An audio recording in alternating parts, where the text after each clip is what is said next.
TN news 24 நேயர்களுக்கு வணக்கம். இன்றைய நேர்காணலில் நம்மோடு இணைந்திருப்பவர் அரசியல் விமர்சகர் திரு சின்னப்பா கணேசன் அவர்கள். வணக்கம் சார். வணக்கம் வணக்கம் வணக்கம். டிஎன் நியூஸ் 24 நேயர்களுக்கு எனது பணிவான வணக்கம். சார், திருச்செந்தூர்ல யானை மிதித்து 2 நபர்கள் வந்துட்டு பலியாகி இருக்காங்க. கோவில் யானை மிதித்து பாகன் உட்பட 2 பேர். சார், என்ன காரணம், எதற்காக இந்த மாதிரியான சம்பவம் வந்துட்டு அங்க அரங்கேறி இருந்துச்சு சார்? பல்வேறு சந்தேகத்தை ஏற்படுது. ஆனா இயல்பா நடந்ததாக இப்ப என்ன சொல்றாங்க அப்படின்னா, திருச்செந்தூர்ல அந்த பெண் யானை தெய்வானை அப்படிங்கிறத யானையுடைய பேர். தெய்வ யானை, அந்த தெய்வ யானை தான் தெய்வானை. அந்த யானை வந்து 2 பேரை பாகன் உதயகுமார், அப்புறம் அவருடைய சொந்தக்காரரு சிசுபாலன் உறவினர், இந்த 2 பேர்த்தையும் மதிச்சு கொண்டுட்டு அப்படின்னு சொல்றாங்க. அது பகல நடந்திருக்கு. இதுல முக்கியமான விஷயம் அந்த யானை அதுக்குள்ள அடைச்சு வச்சிருக்கக்கூடிய இடத்துல பொதுவாக யானையை யாரும் தொடக்கூடாது. அது ஆசி வழங்கும். ஆனா நாம போய் நின்றுட்டு அதுக்கு மேல தொட்டு விளையாடக்கூடிய அளவுக்கு பாகனை தவிர மற்றவங்களை அந்த யானையில வேற யாரும் தொட்டு அது பழக்கப்படுத்தல. அந்த பழக்கம் அதுக்கு இல்லை. இவன் அந்த சிசுபாலன்கிறவர் அங்க என்ன பண்ணிருக்காரு, அந்த யானையினுடைய தும்பிக்கையில போய் தொட்டு செல்ஃபி எல்லாம் எடுத்திருக்காரு, தட்டியிருக்காரு. அதை சிசிடிவி ஃபுட்டேஜ்ல அதுதான் அதுல வருது. அதுல அவர் தட்டியிருக்காரு. அதை யானையை தட்டியிருக்காருன்னா ஏதோ பண்ணிருக்காரு. யானையை அதனுடைய துதிக்கையவே ரொம்ப, ஏன்னா அவருடைய உறவினர் தானே அந்த உதயகுமார் பாகன்.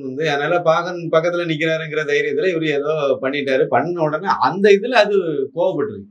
அப்ப அது யானை மேல கோவப்படக்கூடிய அளவுக்கு இவங்க செல்ஃபி எடுத்து இந்த மாதிரி தேவையில்லாத வெட்டி வேலையை பார்த்து அதை போய் ஏதோ ஒண்ணு எரிச்சல் படுத்திருக்காங்க, கோவப்பட வச்சிருக்காரு அந்த சிசுபாலன்கிறவரு. அதனால அந்த சிசுபாலனை அது தாக்கியிருக்கு. முதல்ல செய்தது அதான் தாக்கியிருக்கு.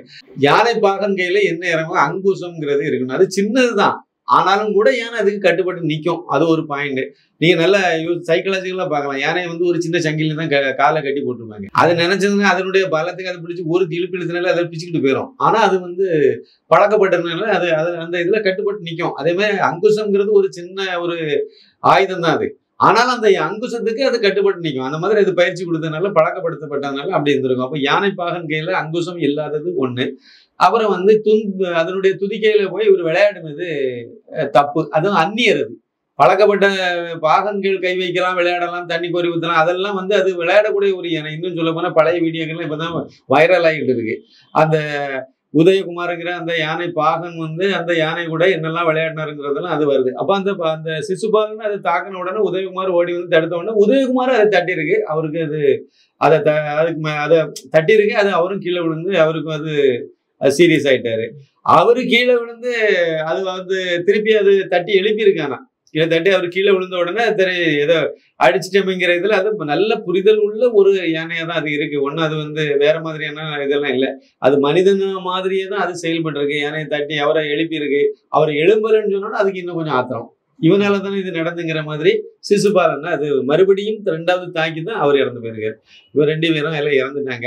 இதுல இருந்து நம்ம ஒரு விஷயம் என்ன புரியுது அப்படின்னா, அந்த யானை பாகன்களுக்கு முறையான பயிற்சி கொடுக்கல. அது யானைகிட்ட எப்படி இப்படிலாம் இருக்கணும், எந்தெந்த மாதிரி எல்லாம் பண்ணணும், இதுலயும் முறையான பயிற்சியை இவங்க பண்ணலங்கிறத நம்ம இந்த இடத்துல புரிஞ்சுக்க வேண்டியது இருக்கு. ஒரு மாசத்துக்கு முன்னாடி செப்டம்பர் மாசம்னு நினைக்கிறேன். செப்டம்பர் மாசத்துல குன்றக்குடியில இதே மாதிரி சண்முகநாத பெருமாள் கோவில்ல அந்த கோவில் யானை சுப்புலட்சுமி இதே மாதிரி அகால மரணம் அடைந்தது. அதை திட்டமிட்டு கொண்டு விட்டாங்க அப்படிங்கிறது தான் என்னுடைய குற்றச்சாட்டு. ஏன்னா தகரக்கோட்டையில கொண்டு போய் அடைச்சு வச்சு அதுல தீ விபத்து ஏற்பட்டு அது எப்படி காப்பாற்றணுங்கிறதுக்கு நீங்க வழிவகை பண்ணணுமே வேண்டாமா? எதுக்கு தகரக்கோட்டை போட்டீங்க? வெயில் காலத்துல யானை இருக்கு அப்படின்னா அதுக்கு என்ன பாதுகாப்புக்கு என்ன தேவையோ அதை தானே நீங்க பண்ணணும். அது தகரக்கிட்ட கீட்டு அதிகம் அப்படின்னு சொல்லிட்டு நீங்க அதுக்காக வேண்டி ஓலை வச்சேங்கிறீங்க. ஓலையை அதுக்காக வேண்டி வச்சீங்களா, இல்லை யானையை கொல்றதுக்காக வேண்டி வச்சீங்களாங்கிறது என்னுடைய கேள்விக்குறியா இருக்கு. இந்த திராவிட மாடல் அரசாங்கம் அதுதான் பண்ணிட்டு இருக்கு. அவங்கள பொறுத்த வரைக்கும் என்ன அப்படின்னா, கோவில்கள்ல இந்த யானைகள் மயில்கள் இதெல்லாம் இருக்கக்கூடாது. அதெல்லாம் அழிச்சிடும். கோயிலை விட்டு அதெல்லாம் கோயிலோட தொடர்புடையதா இருக்கு. அதே மாதிரி பசுக்கள் கோயிலோட தொடர்புடையதா இருக்கு. அப்படி இந்து மதத்துல இந்து தர்மத்துல அதெல்லாம் இருக்கு. அப்ப அதெல்லாம் இந்த திராவிட மகன்களுக்கு பிடிக்கல. அப்ப அதை காலி பண்ணணுங்கிற உறுதியா இருக்காங்க. அதை உறுதிப்படுத்துற வகையில தான் இப்ப திருச்செந்தூர்லயும் ஒரு யானை இந்த மாதிரி ஆயிட்டு ஒரு பாகன் இது பண்ணிட்டு அப்படின்னா மற்ற 3 பாகன்கள் இருக்காங்க. அங்க இருக்காங்க, 3 பேர் இருக்காங்க. ஒருத்தர் இறந்து விட ரைட்டு, இன்னொருத்தர் அதுக்கு தேவைப்பட்ட இன்னொருத்தர நீங்க பழக்கப்படுத்தி கொண்டு வரலாம். அதான முறை. யானை கண்ணீர் விடுது. அதுக்கு பிறகு பாகன் இறந்துட்டேன்னு சொன்ன உடனே அதுக்கு பிறகு அது கண்ணீர் விட்டு சாப்பிடாம அது மாதிரி அது சோகத்துல அது இருக்கு அப்படின்னா அது ஏதோ ஒண்ணு அங்க உள்ள என்ன நடந்து நமக்கு தெரியாது. சிசிடிவி ஃபுட்டேஜில் இவங்க வந்து அந்த செல்ஃபி எடுத்தா அதை பண்ணனா வச்சாங்கிறத மட்டும்தான் அவங்க வெளியே சொல்லியிருக்காங்க. அது மட்டும்தான் நமக்கு தெரியும். இன்னும் முழுக்க அதில் என்ன நடந்துங்கிறது நமக்கு தெரியாது.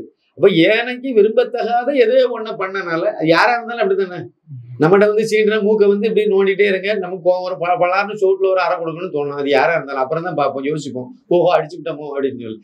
அதனால அது யாருக்கும் வர முடியாது. அது வந்து மனிதரும் கிடையாது இது.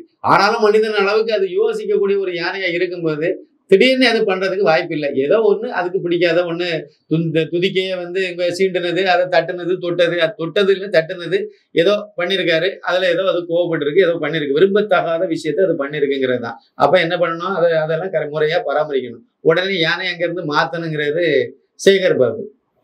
யானை அங்கிருந்து அப்போ அவங்களுக்கு நோக்கம் என்னன்னா, திருச்செந்தூர் கோவில்ல இருக்கக்கூடிய யானையை அங்கிருந்து கொண்டு போயிடணும் வெளியே.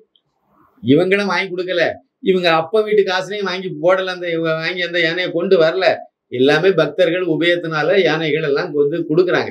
அந்த யானையை தான் இவங்க வந்து அங்க வைக்க கூடாதுங்கிறதுல உறுதியா இருக்காங்க மாதிரி தான். நான் நேற்று உள்ள நடவடிக்கை பார்க்கும்போது எனக்கு அப்படிதான் அது புரிதல். இன்னொன்னு, இவங்க வந்த உடனே இந்து கோயிலை இடிக்கணுங்கிற வேலையை தானே பார்த்தாங்க. கோயில்களை இடிச்சாங்க.